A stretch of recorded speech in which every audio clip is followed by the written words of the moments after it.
Hi, and welcome to the inaugural episode of the Book of Law podcast. I'm Rachel Book, and I'm the Chief People Officer at CheckAlt. Patrick, over to you. And I'm Patrick Law. I'm the Chief Operating Officer of CheckAlt. Super happy to be here and excited that we're doing this together, Rachel. You know, Patrick and I have been working together. Has it been almost a year? Almost Almost a year. And through our collaborations, we speak how many times a day? 5, maybe? Yeah. We've learned... Text, WhatsApp. Yes. Voice, video. Smoke signals, everything. We've learned a lot about each other's unique approach to leadership. We challenge each other all day. And I know that my brain has stretched a ton from working with Patrick, and I've learned so much from him. And one day, I forget exactly what the conversation was, but we joked about doing a podcast, and we were like, haha, that's really funny. And then we said, hey, maybe people might be actually interested in hearing what we have to say. So this is what it will be. We're excited to share some of these conversations, some of the epiphanies we've had about leadership and culture. We promise it won't be stuffy and stodgy and boring. And I can guarantee that you'll challenge some of your assumptions and maybe look at things a little bit differently. So Patrick, tell us why you wanted to do this. Like you said, it was started as we were just whimsically saying, based on some of the conversations we've had about our past experiences and what we're working on together here at CheckAlt, we should share it. And I don't know if we get 5 listeners or 500 or whatever it's going to be. I think this stuff is important. I had the great pleasure of working under the leadership of a CEO by the name of Richard Davis. He ran US Bank Corp. And he was really big on human connection. Year 9 of my career when I met him and started to be around him. And I spent 14 years at US Bank watching him navigate people through really complex things. And he surrounded himself with really talented people that tried their hardest, even though sometimes business doesn't let you, to care about people.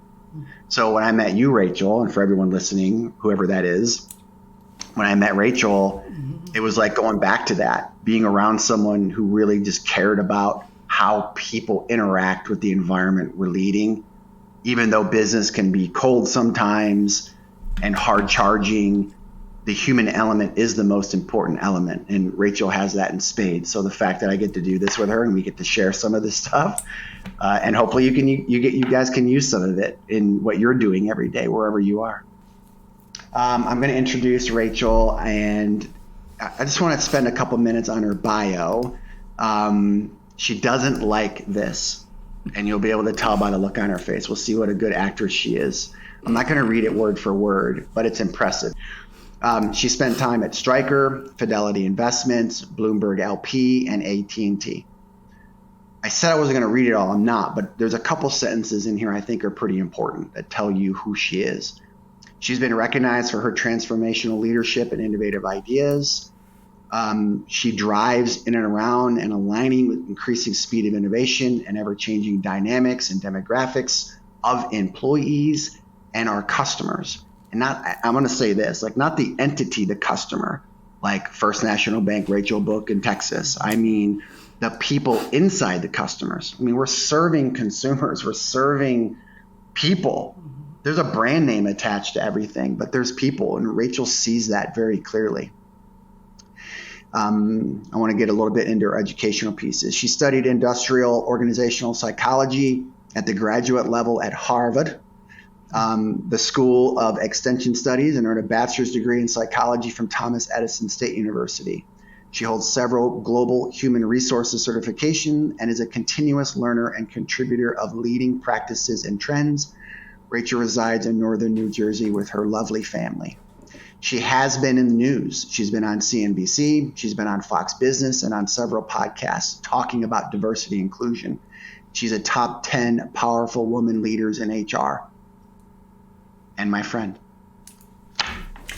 Thank you. Yes, that was a little awkward, but thank you for sharing.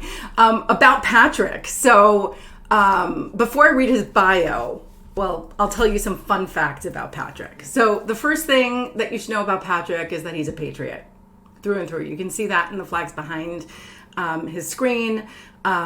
His military service really shapes his leadership journey, and I think he'll share more about that. He is committed not only to the service of our country, but also to the people who have served and sacrificed. So Patrick has done a tremendous amount of work with the Defenders of Freedom organization, really focusing on brain health for people who have made significant sacrifices to keep us all safe.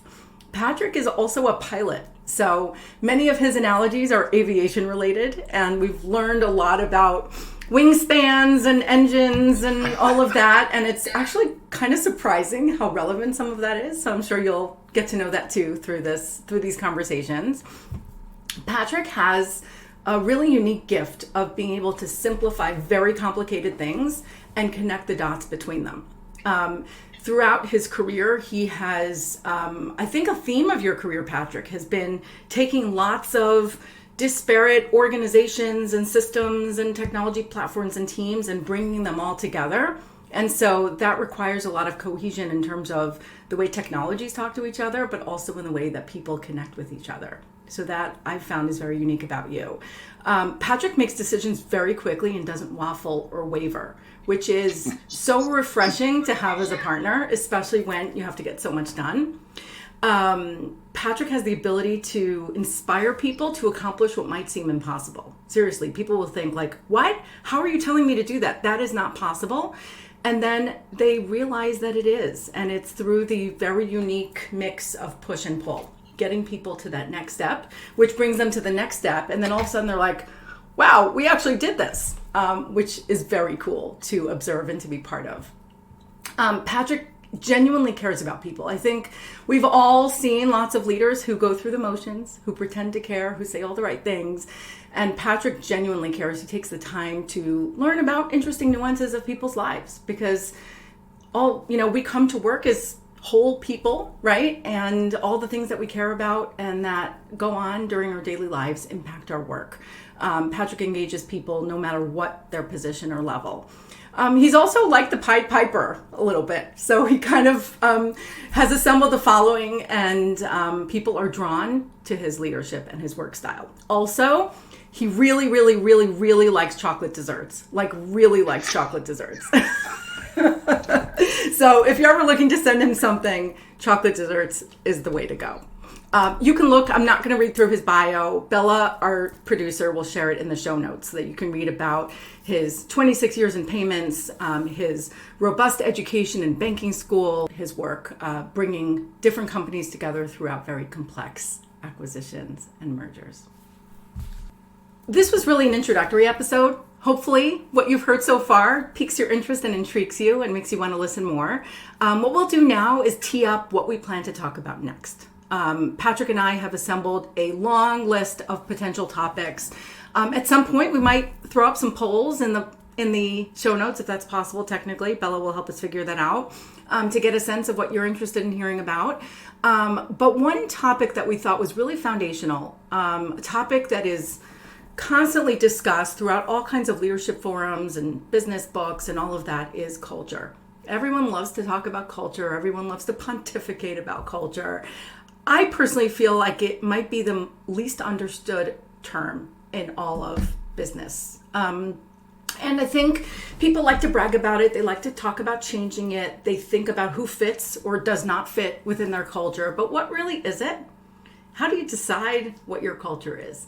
What tools and tactics do you use to measure and monitor it? So that's what we're going to talk about a little bit next week.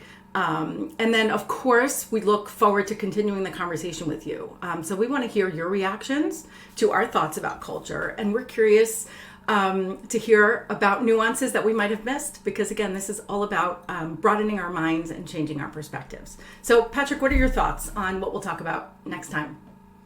Initial thoughts are, you're very kind in your bio explanation of me. I was actually stunned silent when you were done. So if anyone felt the pause there, I actually didn't know what to say. You're very nice. I think you're right about culture for sure. It is a term that is often bantered around, but I think one that very few people actually take the time to digest and try to understand. I've been a part of all kinds of cultures. I've been a part of toxic cultures.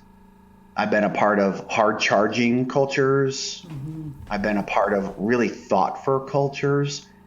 And none of them are perfectly right and none of them are perfectly wrong. I think if you have the right people in place to navigate those differences and to highlight why each of the categories of culture, good, bad, ugly, affects the client base, affects your sales, affects your associates, affects. I think that's where time is well spent. I've been a part of a lot of researching acquisitions, looking at potential targets in the US and overseas. I've had a gift of a career, It's been a blessing. Only 9 of the dozens and dozens and dozens that I've looked at or I was a part of teams looking at ever closed. Some were giant, like the First Data into Fiserv acquisition. And I did that one from afar because the company I was with was sold to Fiserv, and then boom, First Data was acquired. So everybody kind of forgot that we were acquired because this giant acquisition occurred. And one thing I learned, whether it was something really large like the First Data thing that I was a part of from afar in the beginning, or real intimate acquisitions like Elan being sold to Fiserv, is if the people don't click, the deals don't happen. And I don't mean like get along and spend holidays together. I mean, is the culture one where a majority or as many boxes can be checked as possible that the associates feel engaged, valued, welcomed, and can make a difference? I think those 4 things are a huge driver. So like here at CheckAlt, what Rachel and I are working on, it's not an acquisition because I joined last June, but it's a collection of companies with really thoughtful people doing the best they can in their different environments, trying to come together. So what Rachel and I are doing are bringing human beings together to a common goal. That's a version of culture. But bringing those people together on this journey and doing this kind of work, are they bought in to the type of culture that Rachel and I are trying to build?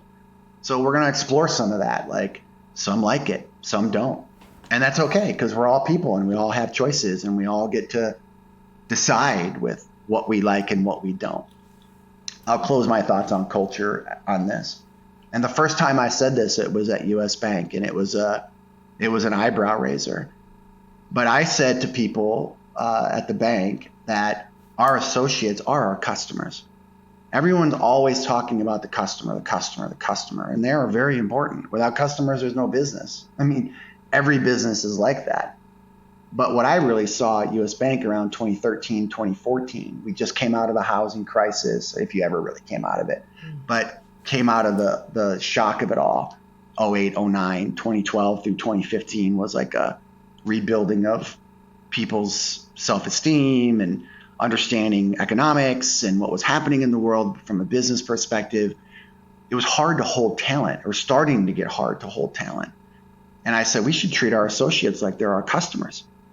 Like they should fire us if, as leaders, we do a bad job. Paying customers of a business fire their vendor or partner if they don't like how it's going. We should treat associates like they're our customers, even the ones that may not deserve it every day. Like, one thing you'll get on this podcast is a lot of truth. Like, there's not going to be a lot of swimming around touchy topics. Like, we're doing this so we can get into it. Not every employee deserves a leader's best, but they deserve the leader's best attempt. Yeah. And if you're building a culture that everybody can feel good in, you're going to win more than you lose from a people perspective. So I'm excited this is as our first topic, because culture is much broader than pretty posters on a wall that talk about working hard. There's a lot going on when you've got humans coming together for long hours during the day, doing really complex things together. So I'm looking forward to the first episode. Awesome. So thank you so much for joining us for this first introduction. Thank you to our producer, Bella, for making the magic happen behind the scenes. And stay tuned for our next episode. You can find us on your favorite podcast platform. See you next time, guys.